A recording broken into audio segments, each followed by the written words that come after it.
and scientists. Now is the time that we build the ecosystem to retain it, to reward it, and channelize it in building India of 2020, India of 2047. India's national ambition of Viksit Bharat 27 requires that every state has to participate. Of AI in Bihar has already begun, and today is a proof of that. AI is no longer just an emerging technology. It is rapidly shaping economies and defining very nature of governance and citizen engagement. Globally, AI is being deployed to improve productivity, reduce cost, expand access to essential services. And I know these sectors are very relevant to Bihar's development, like healthcare, which will improve early detection, diagnostic, access in rural areas. Agriculture for better forecasting, pest detection, and market linkage for farmers. Education, multilingual, personalized learning, not just in English. Governance, which will bring transparency, efficiency, responsiveness in every service delivery.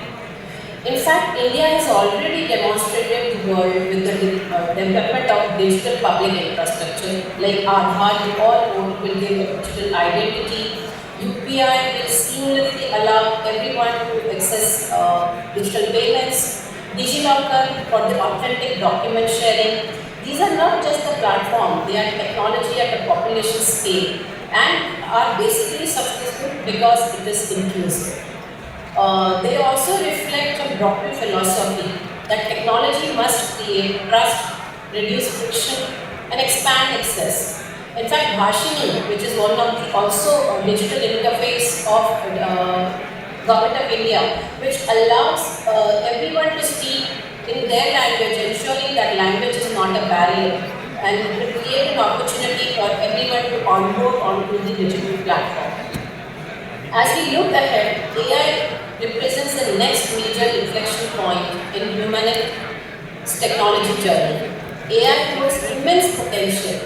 It can accelerate scientific discovery, personalize education, improve healthcare, enhance agriculture productivity. At the same time, it raises serious concerns, bias, misinformation, deepfakes, which is also to be taken care of. Building on this digital foundation, Government of India has set India AI mission in March 2024 with an outlay of 10,372 crore, which is approximately 1.25 billion over a 5 years. The mission is building a comprehensive full-stack AI ecosystem and positioning India as a global model for inclusive, safe and sustainable innovation. And I'm sure Bihar will also play a key role in this. The mission has been already operationalized with 7 pillars: India AI Innovation Center, India AI Compute Capacity, Application Development, AI Coach, Data Platform, Startup Financing, Future State, and Safe and Trusted. My colleague Swati will just in a few minutes will deep dive into these 7 pillars. The trajectory of India's AI journey is very remarkable. In fact, it is very proud to mention that India has been ranked third globally in the AI vibrancy campaign in 2025, and which means that we are already overtaken the major economies like UK, Japan, South Korea, and we are just behind US and China.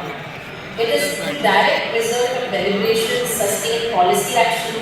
Launching of this mission, investing in computing talent, has also proven to the world that India is to be taken very seriously.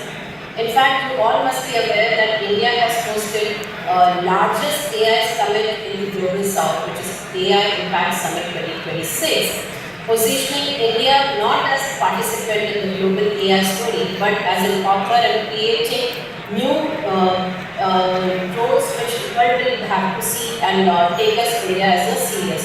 Now I would request Swati to take you all through the 7 pillars of the India AI mission. Over to you, Swati. Thank you ma'am. पहले मैं सबको धन्यवाद करना चाहता हूँ class को, Bihar IT cell को, जिसने ये बिहार AI समिट को ऑर्गेनाइज किया है। मेरा खुद मैंने पटना से NIT पटना से इंजीनियरिंग की थी, सो यहाँ पे देखना बिहार में AI के बारे में बात होना, लोगों की जिज्ञासा देखने में मुझे बहुत अच्छा लगता है। अगर मैं बात करूं कि भारत का AI कैसे चल रहा है, तो जैसे मैम ने कहा, इम्पैक्ट समिट हमने करवाया जो दुनिया का सबसे बड़ा इम्पैक्ट समिट था। अब इंडिया में सिर्फ AI के बारे में लोग सुन नहीं रहे, लोगों ने ग्राउंड पे काम करना चालू कर दिया है। अब हर शहर, हर स्टेट में AI हो रही है, हर गांव में AI हो रही है। मोबाइल के माध्यम से, एप्लीकेशन के माध्यम से हर जगह AI पहुंच चुकी है। और इसीलिए जैसा मैम कह रही थी, अब हम ग्लोबली थर्ड है वाइब्रेंट स्टोर में। US और चाइना के बाद भारत में ही सबसे ज़्यादा ओपन सोर्स कर रहे हैं, ताकि जो भी हमारे स्टार्टअप फाउंडर्स हैं, स्टूडेंट्स हैं, जो AI करना, तो बिहार का डेटा आएगा वहाँ पे, तो AI बहुत स्पेशलाइज बन पाएगा, जो वहाँ की ग्रास में प्रॉब्लम सॉल्व करेगा। अगर मधुबनी में कोई इशू है तो वहाँ की प्रॉब्लम सॉल्व करेगा, अगर कहीं और इशू तो वहाँ की प्रॉब्लम सॉल्व। डेटा हमारे पास सुरक्षित रहे, उन्हें वहाँ पे GPU का समर्थन मिलता है, ताकि अगर उन्हें शुरू में GPU यूज़ करना सीखना है तो यूज़ कर सके। तो ऑडियंस में देखा तो काफ़ी सारे स्टूडेंट्स थे, काफ़ी सारे स्टार्टअप्स थे, तो उन्हें जो पहला स्टेप चाहिए AI करने के लिए, वो सारी चीज़ें हम AI कोच पे अवेलेबल करा रहे हैं, ताकि लोग डेवलप हो पाए। उसके ऊपर हम लोग स्केलिंग पे बहुत काम कर रहे हैं फ्यूचर स्किल्स के थ्रू, ताकि ग्राउंड रूट लेवल, जैसे AI में अगर हमें पता करना है कि भैया इस पेड़ में क्या बीमारी है, भैया फोटो आए, उसके ऊपर चिन्ह किया जाए, एनोटेट किया जाए कि इसकी ये बीमारी है।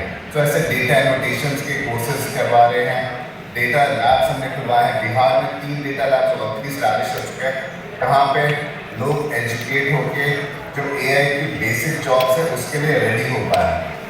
हम लोग ने AI फॉर ऑल और युवा AI जैसे प्रोग्राम लॉन्च किए हैं, जहाँ पे लोग अब AI के बारे में सीख पाए और AI में अपनी जर्नी स्टार्ट कर पाए। जो हमारे कॉलेज के स्टूडेंट्स हैं, IITians हैं, उनके लिए यहाँ पर फेलोशिप देते हैं, जो AI के ऊपर पढ़ना चाहते हैं, रिसर्च करना चाहते हैं, बहुत ही स्पेशलाइज प्रोग्राम करना चाहते हैं।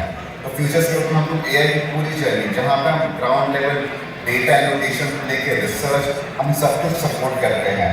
तो बिहार में जहाँ पे एजुकेशन एक बहुत इंपॉर्टेंट सेक्टर है, जहाँ के बच्चे हम लोग दुनिया में देखते हैं, जाके अपना नाम करते हैं, वो यहाँ से AI में जब कुछ करना चाहते हैं, उन्हें हम फ्यूचर स्किल्स के थ्रू सपोर्ट करते हैं।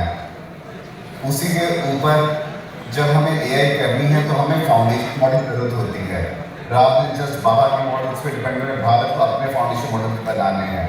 तो हमने 15+ फाउंडेशन मॉडल्स जो बन रहे हैं उन्हें सपोर्ट किया है through compute, through other services, ताकि लोग एक स्पेशलाइज मॉडल बना पाए।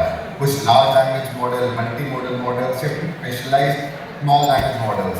बिहार अपना, जैसे मुख्यमंत्री जी बोल रहे थे, अगर उन्हें क्राइम के ऊपर बनाना है, एग्रीकल्चर के ऊपर बनाना है कुछ प्रॉब्लम, वहाँ से SLM बना सकता है जो लार्ज स्केल पे यूज़ हो सकता है। Rather than using a generalise model, वो अपने मॉडल्स बना सकते हैं। तो हम लोग फाउंडेशन मॉडल्स बना रहे हैं, ताकि भारत दूसरे देशों पे बस निर्भर ना रहे, वो अपने आप अपने फाउंडेशन मॉडल्स को लेके आगे बढ़ पाए। इसी के ऊपर हम लोग का स्टार्टअप फाइनेंसिंग पिलर है, जिसके तहत बिहार में ऑलरेडी 3 COE स्टार्टअप होने वाले हैं, जहाँ पे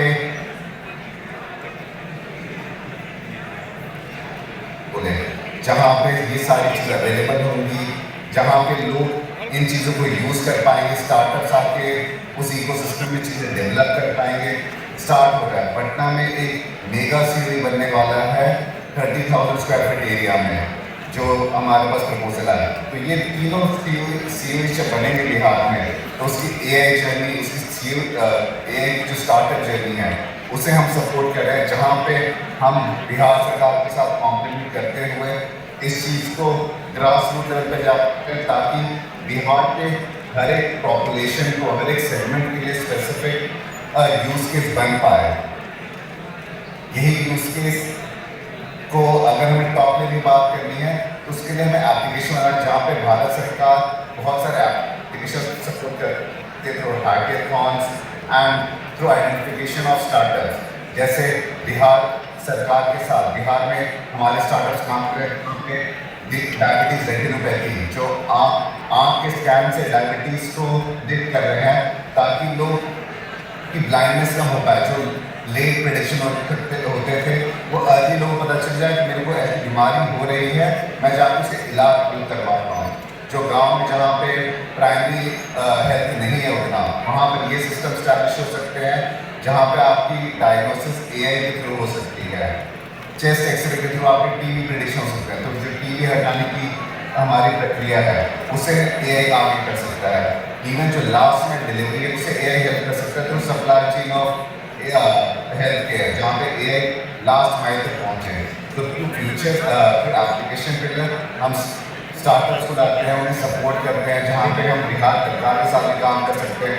तो हम हैकाथॉन्स करने के लिए ये प्रॉब्लम है, नीश प्रॉब्लम बिहार की, उसमें हम साथ में काम करें और उसे सॉल्व करें और उसे ऑन ग्राउंड लोगों को दिखाएं कि ऐसे एआई के थ्रू प्रॉब्लम सॉल्व हो रही है। एंड जब हमारा सातवां पिलर इज जेबल कल्चर, क्योंकि कोई बायस ना आए, कोई एआई से गलत तरीके से प्रभावित ना हो और कोई भी पॉपुलेशन अनप्रेस ना रहे कि भैया हमें उसका लाभ नहीं मिल रहा। तो इसका स्टेटमेंट एआई उसे हेल्प करता है कि भैया हम इंक्लूसिव एआई बनाएं।